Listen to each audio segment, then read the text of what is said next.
Para tustusan ang pangangailangan ng pamilya, nagkakalkal ng basura sa tambakan si Herman. Doon namumulot siya ng mga lumang sapatos. Nire-repair niya ang mga ito at ibinibenta sa mga kapitbahay. 15 anyos pa lang ako, manggagawa na ako ng sapatos. Hanggang sa mag-asawa ko, manggagawa na ako ng sapatos. Ngunit kulang pa rin ang kanyang kita para sa pamilya. Para akong laging balisa kung saan ako kukuha ng pang-araw-araw na gastos. Para bang walang katapusan yung kaiisip ko. Minsan nga, kakakain ko pa lang, iniisip ko na naman, ano na naman susunod eh. Saan ka naman ko para gastos? Hanggang sa nakilala ni Herman ang Operation Blessing, binigyan siya ng puhunan upang makapagsimula ng sariling negosyo.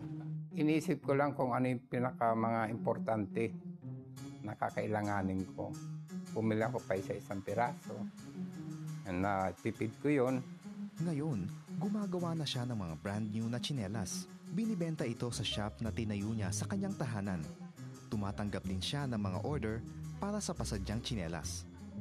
Mula sa mga kinita niya, bumibili si Herman ng mga materyales upang dumami pa ang bilang at klase ng mga tsinelas na ibebenta niya. Pag tumubo ako, medyo itatabi ko. Pag may umorder, pag naipon ko na yan, at alam ko malaki na 4 dosena na ang gagawin ko ngayon. 3 buwan pa lang ang nakakaraan, ngunit naging triple na ang kita ni Herman. Dati, lagi kaming mag-asawa nagkaaway dahil sa kulang ng para gastos, financial. Ngayon, tahimik kami, masaya kami. Kasi kung ano yung tinuro sa amin dito sa bahay, dalanginan, yun ang sinusunod namin. At hindi niya nakakalimutang magbigay ng ikapu sa simbahan. Natutunan niya ito sa sinimulang Bible study na lagi niyang dinadaluhan. Pagbibigay ng ikapo, dati laban ako dyan. Pwede ako magbibigay, bibili ko na lang ng sigarilyo.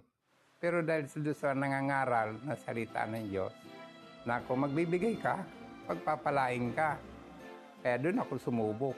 Binigay ko. Wala na akong panigarilyo. Nagdaan ng mga araw, naramdaman ko, yung parang ang sigarilyo sa akin, parang mabaho ng amoy ko. Parang pag may nakatabi ako naninigarilyo, parang nandoon yung galit ko ba, naiinis na ako doon sa amoy ng sigarilyo. Hanggang naisip ko nga pala, siguro yun ang pagpapala sa akin ng Diyos, na yung sigarilyo mawala sa akin.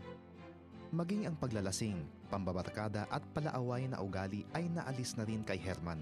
Ngayon, buong pamilya na niya ang nagsisimba at namumuno na rin siya ng Bible study dito.